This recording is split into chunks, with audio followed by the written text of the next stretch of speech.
Sophia में आ गया हूँ। सोफिया बड़ा टर्किश स्टाइल शहर है और बड़ा टर्किश इन्फ्लुएंस शहर है। तो यहाँ पे जो है यूरोप की बनस्बत आपको डिफरेंट चीज़ें देखने को मिलती हैं। यहाँ पे स्पाइसेस की शॉप आपको नज़र आती हैं जो यूरोप में नज़र नहीं आती, मसाले वगैरह। इसके अलावा जो बाज़ार हैं, जो टर्किश टाइप के बाज़ार हैं, तो यहाँ पे जो है टर्कियों ने बड़ी हुकूमत की, उसका इन्फ्लुएंस जो है आर्किटेक्ट के हवाले से और दूसरी चीज़ों में लाइफस्टाइल में नज़र आता है।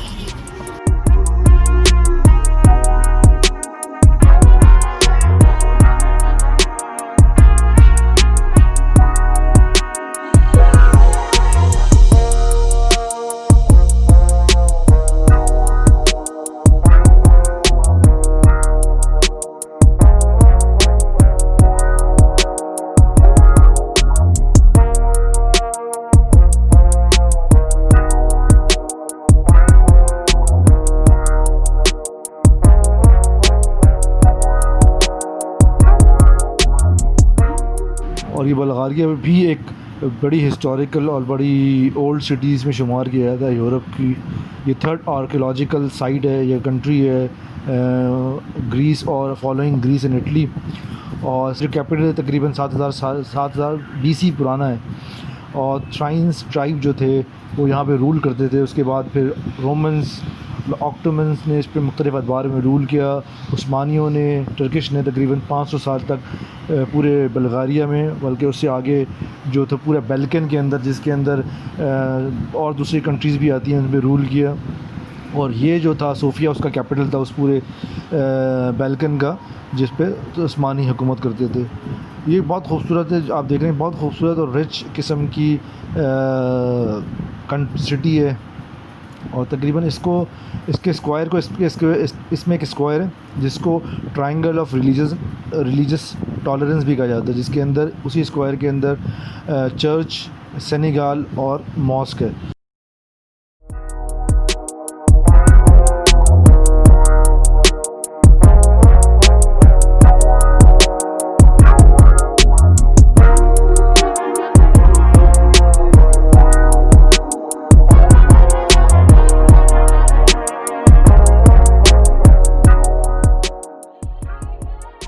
पहुँचे सोफिया सेंट्रल मिनरल बाथ पे, और ये उसी स्क्वायर पे है जिसके सामने जो पीछे जो है वो सेनेगाल है और उसके सामने मस्जिद है और आगे जाके चर्च है। तो ये इनका तो तकरीबन ये पूरी बिल्डिंग 16वीं सेंचुरी के अंदर, 20 सेंचुरी की पुरानी बिल्डिंग है। और यहाँ पे ये सेंट्रल थर्मल बाथ है, ये भी फेमस लैंडमार्क है सोफिया का। और ऑक्टोमन के दौर में ये यूज़ होता था हमाम के तौर पे, थर्मल हमाम के तौर पे।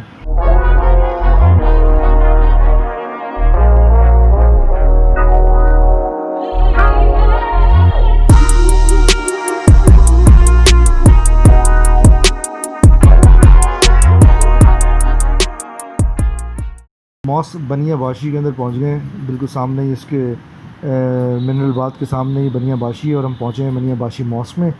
ये 1956 में मेमार सन्नान ने बनाई थी, मगर अब ये वाहिद फंक्शनल मस्जिद है जो रह गई है। अब इसमें जुम्मे की और ईद की और दूसरी नमाज़ें और यहाँ की मुस्लिम कम्युनिटी आके नमाज़ पढ़ती है। तो ये ऑक्टोमन के एरा की वाहिद मस्जिद है जो सोफिया में रह गई है।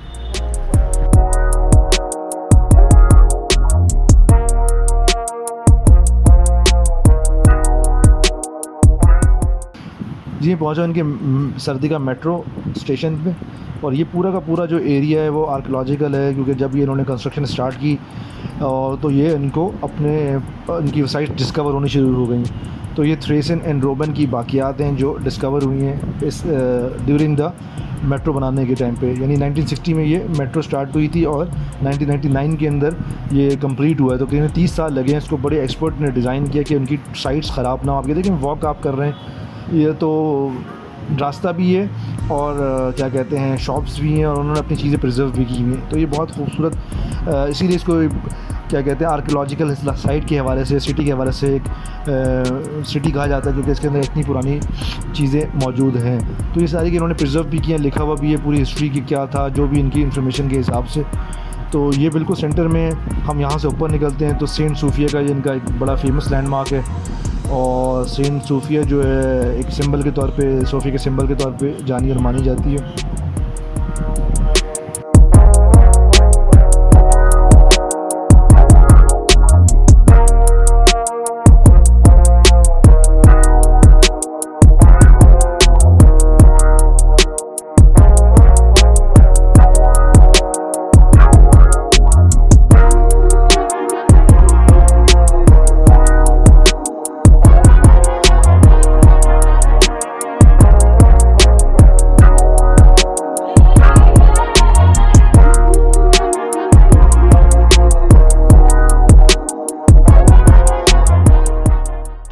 सामने आपको जो बिल्डिंग नज़र आ रही है ये तो एक रेजिडेंशियल हाउस है, फिर होटल है, फिर इनकी नेशनल असेंबली है। तो अब हम करीब से पहुँचे हैं, देखें नेशनल असेंबली की बिल्डिंग से होते हुए सामने प्रेसिडेंशियल हाउस, और यहीं से जो रास्ता जा रहा है वो सब इन सबसे ओल्डेस्ट जो चर्च कंसिडर किया जाता है, चर्च ऑफ सेंट सोफिया कहते हैं, और ये ओल्डेस्ट चर्च कंसिडर किया जाता है, 4th सेंचुरी का ये चर्च है। अच्छा, इसके पास जो आपको बिल्डिंग अतराफ़ में दिख रही है, इसका मतलब ये है कि जब वर्ल्ड वॉर 2 के बाद कम्युनिज़म ने इसके अतराफ़ में बड़ी बिल्डिंग खड़ी कर दी ताकि लोगों का दाखिला या आना मुश्किल हो जाए। और इसके अलावा भी इस तरह की जो भी रिलीजियस सिंबल थे उनके आगे उन्होंने इस तरह की ये रास्तों के अंदर ये वैसी मुश्किलात खड़ी की ताकि कम्युनिज़म का प्रचार हो और रीजन को लोगों की ज़िंदगी से कम किया जाए। तो इसको जो बिल्डिंग के अतराफ़ बनाने का मकसद यही था कि लोगों का इंटरेक्शन या लोगों का आना इस जगह पे कम हो, क्योंकि अब ये ओपन है पब्लिक के लिए, तो सब लोग आके देखते हैं। तो ये आप देखें खूबसूरत बिल्डिंगों के बीच के अंदर ये president house, ministry of culture की जो बिल्डिंग है जो कम्युनिस्ट ने बनाई थी, उनके ये बीच के अंदर ये चर्च है।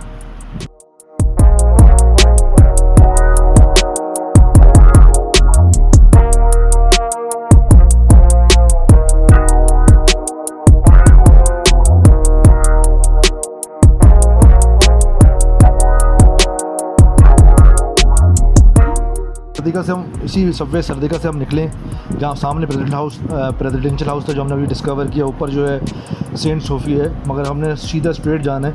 तो आप देखें सामने वही खूबसूरत पुरानी बिल्डिंग चल रही हैं, जो चर्च हैं, ये वही स्क्वायर है। इससे आगे मॉस्क थी जो मैंने पहले आपको दिखाया था, ये पूरा वही स्क्वायर है, वही। अगर आप वहाँ से सीधा आएँ तो ये पूरा सीधा रोड है, और आप सीधा टर्न कर जाएँ तो वो प्रेसिडेंशियल हाउस है।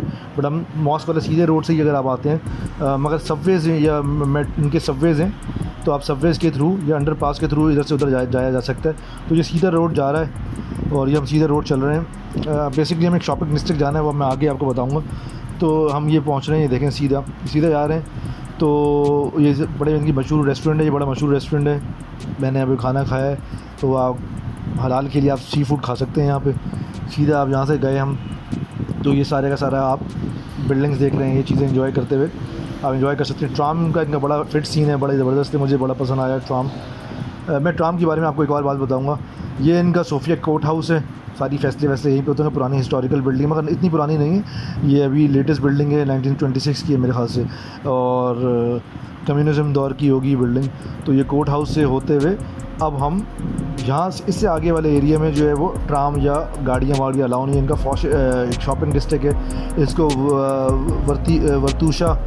वर्तुशा बेलोवार्ड कहते हैं। इधर सारा का सारा आपको रेस्टोरेंट नज़र आएंगे, सामने आपको वो पहाड़ी नज़र आ रही है, क्योंकि सोफिया जो है चारों तरफ की पहाड़ी है। तो ये पूरा का पूरा क्लब्स हैं यहाँ पे, नाइट आउट है, खाने पीने का सीन है, वॉक अराउंड है, पूरी एक वॉक करें यहाँ पे।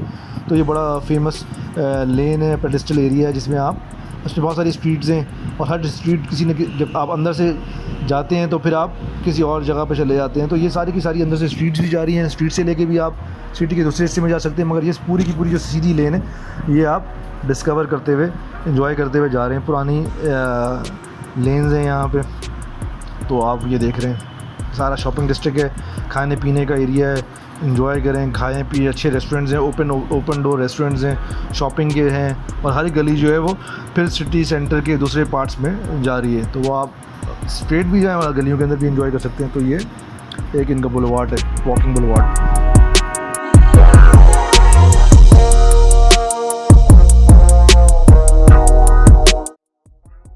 Basically national palace of culture की बिल्डिंग है, और ये तकरीबन 1981 में ओपन हुई थी, और ये मल्टीपल चीज़ों के लिए यूज़ होती है। इधर कॉन्फ्रेंसेस होती हैं, एग्जीबिशंस होती हैं, आर्ट गैलरीज, फिल्म शूट्स, और जितने भी कल्चरल इवेंट्स या दूसरी एक्टिविटीज़ होती हैं, बड़ी कॉन्फ्रेंसेस होती हैं, वो यहीं इस बिल्डिंग के अंदर होती हैं। तकरीबन इसकी 15 एक हॉल है, मैं अंदर तो नहीं गया, मगर मैंने इसकी बाहर डिस्क्रिप्शन पढ़ी है। तो और ये ट्रेड सेंटर भी है, एग्जीबिशन हॉल भी है, तकरीबन 15,000 स्क्वायर मीटर के ऊपर ये पूरी की पूरी इसका एग्जीबिशन हॉल है अंदर।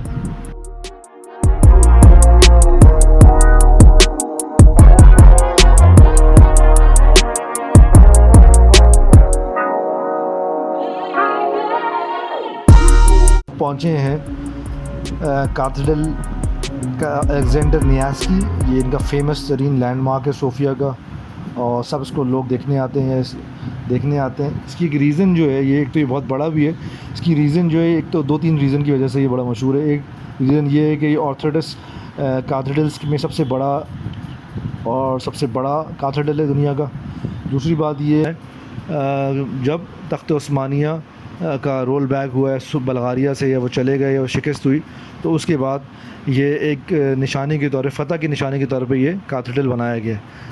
इसकी जो गुम्बद आप देख रहे हैं, ये गोल्ड प्लेटेड गुम्बद है, एक सिंबल है सोफ़िया का। तो आपके हर पोस्ट कार्ड पे सोफ़िया की हर जगह पे आपको ये चर्च बड़ा नुमाया नज़र आएगा।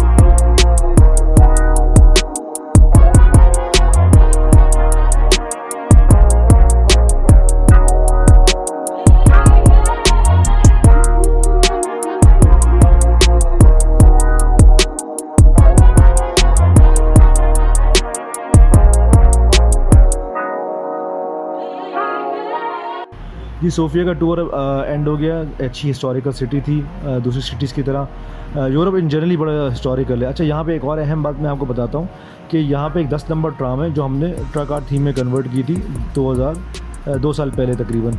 तो वो फुल पत्ती का प्रोजेक्ट था जिसका मैं फ़ाउंडर हूँ, और वो हमने पाकिस्तान एम्बेसी के साथ मिलके ये प्रोजेक्ट बनाया था। और ये 10 नंबर ट्राम जो है वो सोफ़िया की सड़कों पे दिखती है। तो बल्गेरिया में जो करेंसी है वो बल्गेरियन लव चलती है, तो उसका मतलब है लॉइन।